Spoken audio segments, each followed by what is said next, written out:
నమస్తే, welcome to Leo. జగనే కంప్లీట్గా వైసీపీ భూస్థాపితం అయిపోతుందని చెప్పి ఒప్పేసుకున్నాడా? అయితే ఈ 2 రోజులు ప్రెస్ మీట్ పెట్టినటువంటి సందర్భాలలో ఏం అర్థమైంది? మొత్తానికి జగన్ నోటి నుంచి వచ్చినటువంటి యొక్క పలుకులు ఎటువంటివి?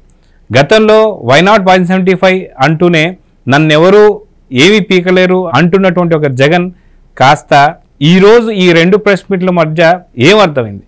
సో దీని గురించి మనతో మాట్లాడడానికి పొలిటికల్ అనలిస్ట్ శ్రీలీల గారు ఉన్నారు. వారిని అడిగి తెలుసుకుందాం. మేడం నమస్తే. నమస్తే. మనం చూసుకుంటే జగన్ గత ఎన్నికలకు ముందు 2024 ఎన్నికల ముందు 175 ఖచ్చితంగా అని చెప్పి మాట్లాడుతూనే ఏదైతే ఐపాక్ టీంకి కూడా తనే భరోసా ఇచ్చేశాడు. లేదు మీరేం టెన్షన్ తీసుకోదు అంటే వాళ్ళు ఈయనకు భరోసా ఇవ్వాల్సింది పోనిచ్చి జగనే వాళ్ళకి భరోసా ఇవ్వడం అనేది చూసాం.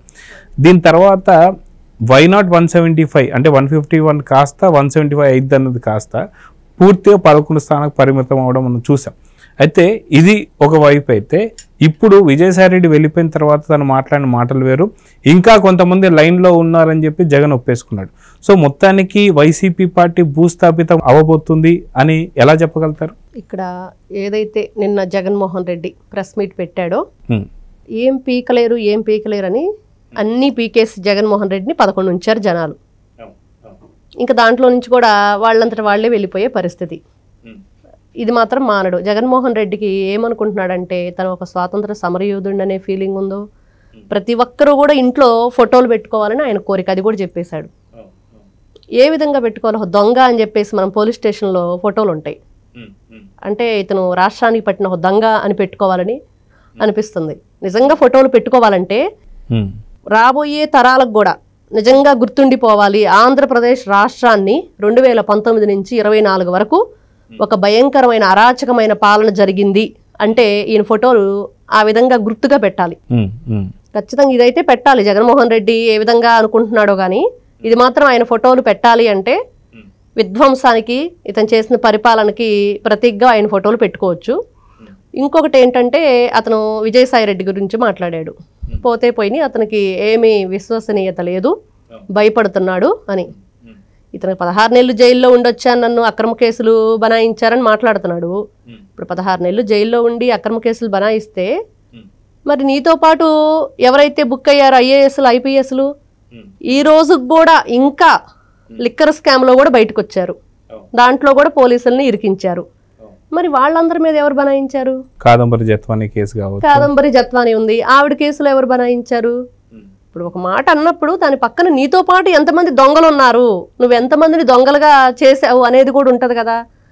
అయితే ఇప్పుడు ఎవరైతే విజయసాయిరెడ్డి అనే వ్యక్తి ఉన్నాడో అతను ఏదైతే ఈ జగన్మోహన్ రెడ్డి కౌంటర్గా ఏం మాట్లాడాడు అంటే మనం ఒకసారి చూడొచ్చు. వ్యక్తిగత జీవితంలో కూడా విలువలు, విశ్వసనీయత, క్యారెక్టర్ ఉన్నవాడిని కాబట్టే ఎవరికి ఎలాంటి ప్రలోభాలకి లొంగలేదు. భయం అనేది నాలో ఏ అణువులోనూ లేదు కాబట్టే రాజ్యసభ పదవిని, పార్టీ పదవుల్ని, మరి రాజకీయాలనే వదులుకున్నాను అంటే భయపడ్డాడు. దేనికి భయపడ్డాడు? పరువు ఉందని ఆయన చెప్తున్నాడు. అసలు విశ్వసనీయత గురించి, పరువు ప్రతిష్టల గురించి ఎవరైతే విజయసాయిరెడ్డి, జగన్మోహన్ రెడ్డి ఉన్నారో వీళ్ళిద్దరు మాట్లాడుకోవాలి. అసలు ఎక్కడుందండి పరువు వీళ్ళిద్దరికి? వీళ్ళు చేసే పనులు కానివ్వండి, ఏదైతే 2000 ఈ రోజుకి కూడా ఇంకా జనంలోకి వచ్చేసి నేనేదో చేస్తాను 2.0 1.0లో నువ్వు సృష్టించిన అరాచకాలు, అక్రమాలకు ఎంతమందిని పాపం దొంగల్ని, దోషుల్ని చేసి ఈ రోజుకి కూడా వాళ్ళు ఏంటి మాకు ఈ కర్మ, ఇంత చదువు చదివి ఇంత ఉన్నత పదవుల్లో ఉండి ఈ రోజున మేము దొంగలుగా బ్రతకాల్సి వచ్చింది అని ఏడుస్తున్నారు. ఐఏఎస్లు, ఐపీఎస్లు, చిన్న చిన్న ఎస్ఐలు, సిఐలు అందరిని ఇరికిచ్చేశాడు. ఎంపీలని, ఎమ్మెల్యేలని, ప్రతి ఒక్కరిని. మరి ఈ రోజున విజయసాయిరెడ్డి ఏమో నేను అతనికి కౌంటర్గా ఇతను ఇచ్చాడు, నేను భయపడట్లేదని. ఇంకా జగన్మోహన్ రెడ్డి ఏదైతే మీరు పార్టీ లేదు అని జగన్మోహన్ రెడ్డికి తెలుసు. ఎందుకంటే పోతే పోనివ్వండి ఇంకెంతమంది పోతారంటే అతనికి తెలిసింది. వెళ్ళిపోతున్నారు ఎమ్మెల్యేలు, వెళ్ళిపోతున్నారు, వెళ్తారు. ఎందుకంటే ఈ రోజున నువ్వు చెడిపోయింది కాక వాళ్ళని కూడా చెడగొడతా ఉంటే ఎవరు కూడా దానికి రారు, భయపడతారు. ఎందుకు భయపడతారంటే చట్టానికి, న్యాయానికి, ధర్మానికి భయపడాలి ఎవరైనా సరే. అది ఎవరికి చుట్టం కాదు. నువ్వు ఈ రోజున వ్యవస్థలను మేనేజ్ చేస్తూ ఇంకా జైలుకు వెళ్లకుండా బెయిల్ మీద తిరుగుతున్నావు. తల్లిని, చెల్లిని, రాష్ట్ర ప్రజలను అందరినీ మోసం చేశావు, ఎవరిని వదిలిపెట్టలేదు. బాబాయిని చంపారు. ఈ రోజున బాబాయ్ కేసు కూడా ఏది ఒక కొలిక్కి రాకుండా చేస్తున్నారు. ఈ విధంగా ఉన్న నీ పార్టీని ఎవరు దాంట్లోకి వస్తారు, దాన్ని నీ వెనక నిలబడతారంటే ఎవరు నిలబడరు. ఎవరికి వాళ్ళకి ఒక ఫ్యామిలీ ఉంటుంది, వాళ్ళకి కొన్ని విలువలు ఉంటాయి. ఎవరైనా సరే నువ్వు పార్టీ పరంగా చూసుకున్నా వ్యక్తిగతంగా ఇప్పుడు ఎవరైతే విజయసాయి రెడ్డి అంటున్నాడు, అతను మాట్లాడే మాటలు కానివ్వండి, అతను పెట్టిన ప్రెస్ మీట్లు కానివ్వండి, ఏది చూసుకుని అతని వ్యక్తిగత జీవితం అంటే శాంతి అనే ఒక ఆవిడ గురించి చూసాము సోషల్ మీడియాలో ఏం జరిగిందో, మొత్తం న్యూస్ ఛానల్స్ అన్నీ కూడా చూపించాయి. ఈ రోజు కూడా ఆవిడ హస్బెండ్ అడుగుతున్నాడు ఈ బిడ్డకు తండ్రి ఎవరని.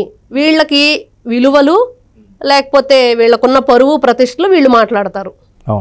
కాబట్టి జగన్మోహన్ రెడ్డి పార్టీ వెంట ఎవరు ఉండరు. అతనితోటి ఈ రోజున ఏదో ప్రెస్ మీట్ పెడతాడు, ఏదో మాట్లాడతాడు, నవ్వుతాడు, నా ఫోటో అందరు పెట్టుకుని అంటాడు, శాల్వాలు కప్పండి అంటాడు, మళ్ళీ చెక్కేస్తాడు బెంగళూరు ప్యాలెస్కి. నువ్వు ప్రజల్లో ఉండే మనిషివి అయితే నిన్ను ఎవరైతే అసెంబ్లీ గెలిపించిందో ఎక్కడైతే నువ్వు ఏ కాన్స్టిట్యున్సీ నుంచి నువ్వు గెలిచావో వాళ్ళ తరపున ఈ రోజున మాట్లాడటానికి నాకు ప్రత్యేక ప్రతిపక్ష హోదా ఇస్తేనే నేను వస్తాను, లేకపోతే నేను రానన్న మనిషివి నువ్వు ఏ విధంగా పార్టీని నిలబెట్టుకోలేడు.